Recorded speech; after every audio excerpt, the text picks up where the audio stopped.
हर रोज एक नई कहानी देखने के लिए चैनल को सब्सक्राइब करें और बेल आइकन को दबाना ना भूलें। रमा और सहदेव को 2 बेटे होते हैं। बड़ा बेटा अभिनव, छोटा बेटा विवेक। अभिनव की शादी नायरा से हुई होती है और विवेक की शादी सुरभि से। सुरभि ऑफिस जाया करती है और उस कारण वो विवेक और ससुराल पर बहुत कम ध्यान देती। जब विवेक और सुरभि की शादी को 1 महीना पूरा हो जाता है, तभी विवेक ऑफिस से छुट्टी लेकर सुरभि के लिए अपने हाथों से दिल के आकार का केक बनाता है। मस्ताना मौसम है, रंगीन नजारा, धड़कन क्या कहती है, समझो इशारा। आज से जाने मन दिल है तुम्हारा, आज से जाने मन दिल है तुम्हारा। हैप्पी 1 मंथ एनिवर्सरी मेरी जाने मन बीवी साहिबा। I love you Surabhi. Happy 1 month anniversary Vivek. चलो सुरभि, जल्दी से ये केक कट करते हैं। तुम्हारा फेवरेट स्ट्रॉबेरी फ्लेवर है। और हाँ, मैंने ना आज कैंडल लाइट डिनर प्लान कर रखी है, वो भी शहर के सबसे बड़े रेस्टोरेंट में। विवेक, मेरे पास आज 1 मिनट का भी टाइम नहीं है, क्योंकि आज मेरी बहुत सारे क्लाइंट्स के साथ मीटिंग है और मुझे उनसे प्रेजेंटेशंस भी दिखाने हैं। मैं अभी तक प्रेजेंटेशंस भी क्रॉस चेक नहीं किए हैं। I just don't know how I am going to manage everything today. लेकिन सुरभि बेबी, मैंने तो सारी तैयारियां कर रखी हैं। तो मैं क्या करूं फिर विवेक? मुझे ना दुनिया भर के काम है और 1 मंथ एनिवर्सरी भी कोई मनाता है क्या Vivek? Bye, I have to go. लेकिन सुरभि सुनो तो। सुरभि विवेक की बात सुने बिना वहां से चली जाती है। विवेक को उसके इस व्यवहार से बहुत बुरा लगता है। तभी वहां पर नायरा आती है और वो विवेक को उदास देखती है और वो सब देखकर समझ जाती है कि विवेक क्यों उदास है। देवर जी। अरे नायरा भाभी, आप आइए ना भाभी। ये कैपेचिनो कॉफी आपने किसके लिए लाई है? ये कॉफ़ी मैंने अभिनव के लिए बनाई थी। मैं जानती हूँ कि आपको भी ये कॉफ़ी बहुत पसंद है, इसीलिए मैंने आपके लिए और सुरभि के लिए ला दी। हाउ स्वीट, थैंक यू भाभी। प्लीज बैठिए ना। देवर जी, मैं जानती हूँ कि आपके और सुरभि के बीच सब ठीक नहीं है। सुरभि को समझना होगा कि घर गृहस्थी, पति और ऑफिस दोनों अलग अलग चीज़ें हैं। अब मैं भी अपना ऑनलाइन बिजनेस करती हूँ, लेकिन मैं अपनी जिम्मेदारियों से मुंह कभी नहीं मोड़ती। आई डोंट नो भाभी, लेकिन जब से शादी हुई है तब से सुरभि और मैंने एक साथ ठीक से आधे घंटे का समय भी नहीं बिताया है। सुरभि काम से आकर थक जाती है और मुझे बिना कुछ बोले और बात किए ही सो जाती है। मैं इस 2 तरफा रिश्ते में बहुत अकेला महसूस कर रहा हूँ। आई जस्ट होप कि समय के साथ सब कुछ पहले जैसा एकदम ठीक हो जाए और शादी के पहले वाली सुरभि फिर से लौट आए। चलिए कॉफ़ी पीजिए। अब सुरभि की कॉफी तो वेस्ट हो जाएगी। एक काम कीजिए भाभी, आप ही इसे पी लीजिए। ठीक है, माँ जी और पापा जी भी नहीं पीते हैं, तो इसे अब मुझे ही पीना पड़ेगा, आपको कंपनी देते हुए। सुरभि वहां आ जाती है और दोनों देवर भाभी को हंसते हुए कॉफ़ी पीते देख उसे बहुत गुस्सा आता है। अरे सुरभि, तुम यहाँ? हाँ जेठानी जी, वो एक्चुअली मैं अपना पेन ड्राइव ड्रॉर में ही रखकर भूल गई थी, इसीलिए लेने आई थी। सुरभि अपना पेन ड्राइव लेकर चली जाती है। एक दिन बारिश में भीगने के कारण विवेक को सर्दी बुखार हो जाता है और तभी अच्छा, सुरभि मेरे लिए प्लीज अदरक वाली चाय बना कर लाओ ना। अरे, और मेरे पास बैठकर मुझसे बातें करो ना। बहुत बहुत अकेलापन महसूस हो रहा है सुरभि। विवेक, मुझे ढेर सारा काम पड़ा है अभी ऑफिस का। तभी उनके कमरे से गुजरती हुई सास रमा सुरभि की बात सुन लेती है और आकर गुस्से से कहती है, क्यों रे सुरभि बहू, अरे तूने अपने काम से शादी की है या मेरे बेटे से? जब देखो तब ऑफिस ऑफिस ऑफिस। अरे आग लगे तेरे ऑफिस को, हाँ नहीं तो। माँ जी, माइंड योर लैंग्वेज। माँ, सुरभि। सहदेव, अभिनव और नायरा भी वहां आ जाते हैं। क्या हुआ रामा, क्यों चिल्ला रही हो? माँ, क्या हुआ है? और क्या होगा, ये सुरभि बहू दिन के 24 घंटे बस अपने ऑफिस का राग अलापती रहती है। अरे ऑफिस के अलावा भी तेरी कुछ जिम्मेदारियां हैं, कुछ रिश्ते हैं, नो नहीं तो, अरे हमें नहीं देख सकती तो कम से कम पति को तो देख कर उसकी चिंता कर। पैसे कमाते कमाते कहीं रिश्ता ना खो बैठे तू एक दिन। हाँ, गधेड़ी कहीं की। सुरभि, अब जब देवर जी की तबीयत खराब है तो रुक जाओ ना। इस तमाशे के बाद तो मैं हरगिज नहीं रुकने वाली यहाँ पर। I am fed up of this family. Surabhi गुस्से में वहां से चली जाती है और बाद में नायरा विवेक के लिए गर्मा गर्म अदरक की चाय बनाकर लाती है और उसके पास रुकती है। अगले दिन सुरभि की ऑफिस में होने वाली मीटिंग एक कैफे में शिफ्ट हो जाती है और वो उसका बॉस और क्लाइंट्स एक दूसरे को कैफे में मिलते हैं। तभी सुरभि वहां पर जेठानी नायरा और पति विवेक को देखकर हैरान रह जाती है। थैंक यू नायरा भाभी, मुझे यहाँ कैफे में लाने के लिए। यहाँ आकर बहुत अच्छा महसूस हो रहा है। यू आर वेलकम देवर जी। इसके बाद हम दोनों मंदिर में जाएंगे। पास ही में एक हनुमान मंदिर है, वहां पर माँ जी और अभिनव भी आने वाले हैं। ओके भाभी। विवेक और नायरा जब कैफे से बाहर निकलने वाले होते हैं तभी नायरा का पैर मुड़ जाता है और उसे मोच आ जाती है, जिसके बाद विवेक उसे अपनी बाहों में उठाता है और कार में बैठाकर ले जाता है। ये सब देखकर सुरभि को बहुत जलन होती है। ये जेठानी जी मेरी सौतन बनने के पीछे क्यों तुली हुई है? नहीं, मुझे ऐसा नहीं होने देना है। विवेक सिर्फ मेरा है, मेरा ही है। विवेक और नायरा की बढ़ती दोस्ती को सुरभि प्यार समझने की भूल कर बैठती है। देवर जी, आपके लिए मैं आज ये एक शर्ट लाई हूँ बाजार से। आप पर ये रंग बहुत जचेगा, क्यों अभिनव? बिल्कुल बिल्कुल। थैंक यू भाभी। कुछ दिनों के बाद सुरभि का बॉस आकर उसे उसका टर्मिनेशन लेटर देते हुए कहता है, Surabhi, I am really sorry to inform you this, लेकिन तुम्हारी वजह से कंपनी को बहुत बड़ा लॉस हुआ है।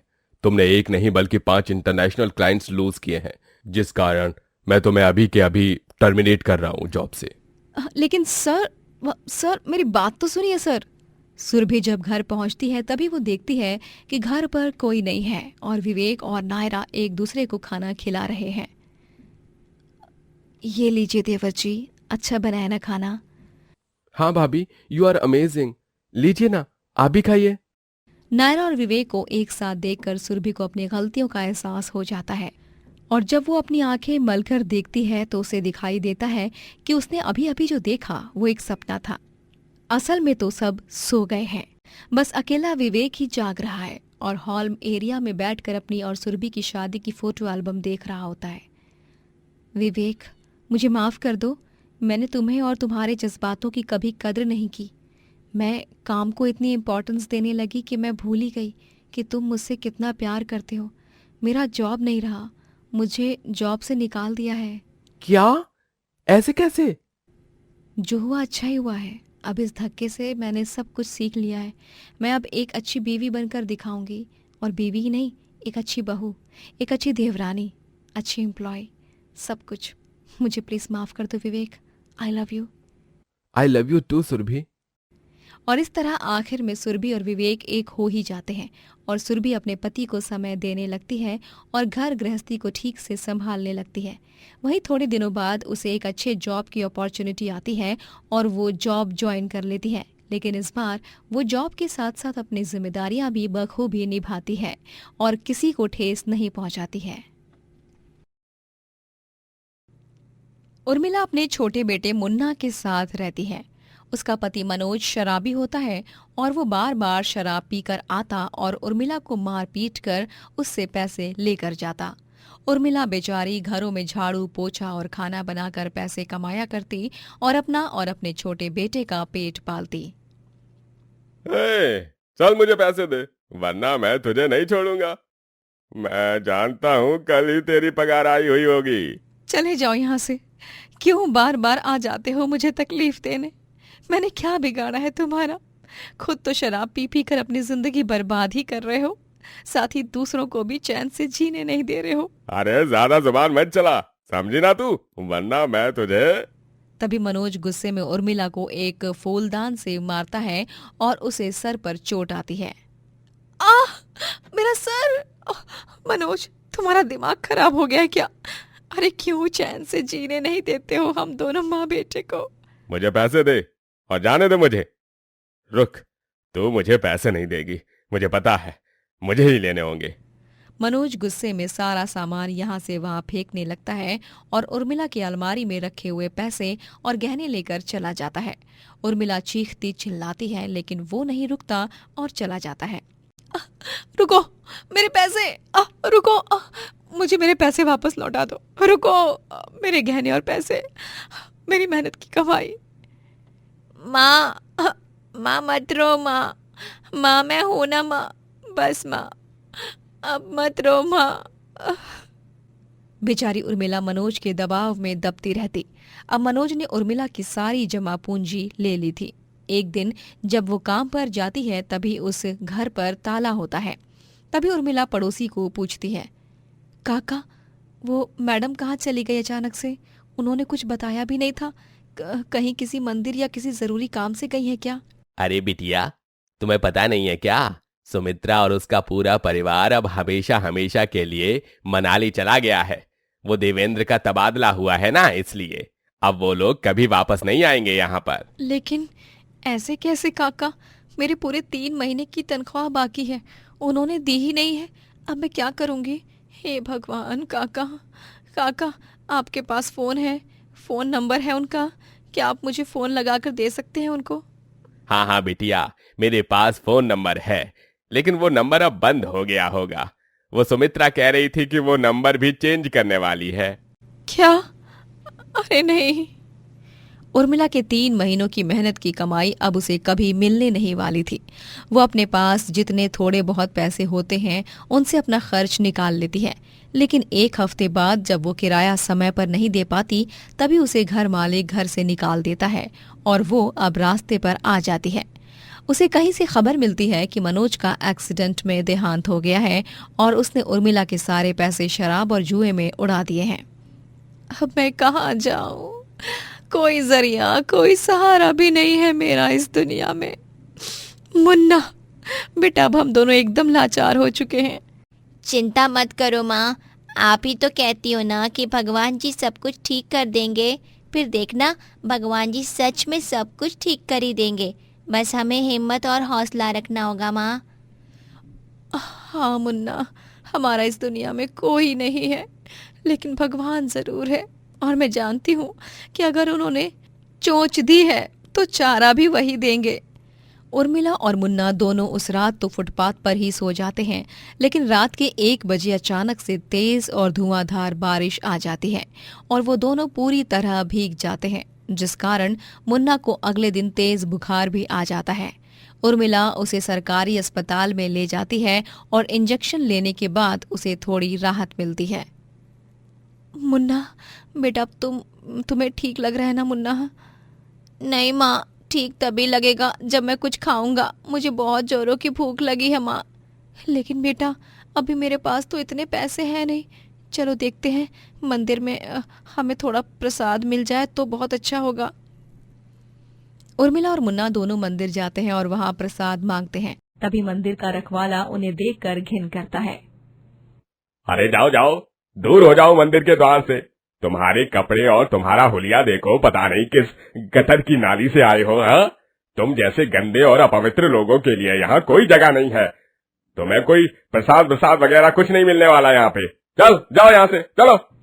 लेकिन भाई साहब, ऐसा मत कीजिए भाई साहब। वो मंदिर का रखवाला उन्हें वहाँ से भगा देता है और वो दोनों बेचारे भूखे ही रह जाते हैं। अगले दिन उर्मिला गांव में काम ढूंढने लगती है, लेकिन उसे कहीं भी कोई काम नहीं मिलता, जिस कारण वो बहुत चिंतित और दुखी हो जाती है। हे भगवान, आप क्यों हमारी इतनी अग्नि परीक्षा ले रहे हैं? क्यों सारे दुख सिर्फ हमारी ही किस्मत में लिखे हैं? उर्मिला और मुन्ना दोनों दर दर भटकने लगते हैं और उन्हें एक जगह एक कचरे वाला कचरा बीन कर कबाड़ी वाले को कचरा देते हुए दिखाई देता है। उस आदमी ने कचरा उस कबाड़ी वाले को देकर उससे पैसे लिए। इसका मतलब कचरा बीन कर भी मैं पैसे कमा सकती हूँ। अब मैं इतनी पढ़ी लिखी भी नहीं हूँ, मुझे कोई अच्छी नौकरी तो मिलने से रही, इसीलिए मैं भी कचरा बीनूंगी। कोई भी काम बड़ा या छोटा नहीं होता, मैं ये काम करूंगी। उस दिन से उर्मिला और मुन्ना दोनों कचरा बीनने लगते हैं और उसे कबाड़ी वाले को देकर पैसे कमाते हैं और उन पैसों को जोड़ जोड़ कर उर्मिला एक किराए के मकान में रहने लगती है और मुन्ना को भी स्कूल भेज देती है। उर्मिला जब एक दिन कचरा बीन ही रही होती है तभी वो देखती है कि गांव का एक ढाबा जल रहा है, उसमें आग लगी है। हे भगवान, ये क्या, इस ढाबे में तो आग लगी है। तभी उर्मिला को पास में एक नदी दिखाई देती है और वो बाल्टियों में नदी का पानी भर भर कर उस ढाबे की आग को बुझाती है और उसके अंदर के लोगों को भी बचा लेती है। जिसके बाद वो ढाबा वाला उर्मिला से कहता है, मेरा नाम हेमंत है, मैं इस ढाबे का मालिक हूँ। तुमने आज मेरे ढाबे को बचाकर बहुत बड़ी मेहरबानी की है, उसके लिए बहुत बहुत शुक्रिया, वरना आज मैं और मेरा ढाबा दोनों बर्बाद हो जाते। नहीं काका, मैंने जो भी किया इंसानियत के नाते किया। मैं आशा करती हूँ कि आप और बाकी लोग एकदम ठीक हो। हाँ बिटिया, तुमने सही समय पर आकर हमें बचा लिया, इसलिए हम सबकी जान सही सलामत है। चलो अच्छा है, चलिए फिर काका, मैं चलती हूँ। एक मिनट बिटिया, मैं तुम्हें भेंट के तौर पर कुछ देना चाहता हूँ। हेमंत अपनी जेब से कुछ पैसे निकालता है और उर्मिला को देता है। ये लो, ये पैसे ले लो। लेकिन काका, बिटिया मैं जानता हूँ कि तुम कचरा बीनती हो, तुम्हारे साथ जो कुछ भी हुआ है मुझे थोड़ा बहुत पता है, इसलिए मैं अपने ऊपर मन से एक पिता के रूप में तुम्हें ये पैसे दे रहा हूं। रख लो बिटिया, तुम इससे अपना कोई काम शुरू कर लेना। मैं ईश्वर से यही प्रार्थना करूंगा कि तुम्हारे साथ आगे जो भी हो अच्छा ही हो। धन्यवाद काका, मैं सदैव आपकी एहसानमंद रहूंगी। उर्मिला उन पैसों को स्वीकारती है और वो अपना एक छोटा सा ठेला लगाकर चौक में पकौड़े बेचने लगती है। तरह तरह के पकौड़े बेचकर वो बहुत पैसे कमाने लगती है। अरे वाह वाह, बहुत ही स्वादिष्ट पकौड़े हैं यहाँ तो। वाह, मजा ही आ गया। मन तो कर रहा है कि इन पकौड़ों के साथ साथ ये प्लेट भी खा जाऊंगा। अरे सच में एकदम फर्स्ट क्लास पकौड़े हैं, और सबसे बढ़िया तो ये आलू के पकौड़े हैं। वाह, धन्यवाद भाई साहब, ये लीजिए चटनी। इस तरह उर्मिला अपने जीवन की नई शुरुआत करके सफल हो जाती है और अपने बेटे मुन्ना के साथ एक खुशहाल और सुखमय जीवन व्यतीत करने लगती है। दोस्तों, अगर आपको ये कहानी पसंद आई तो लाइक करें, शेयर करें और कमेंट करके बताएं कि कहानी में आपको सबसे अच्छा क्या लगा।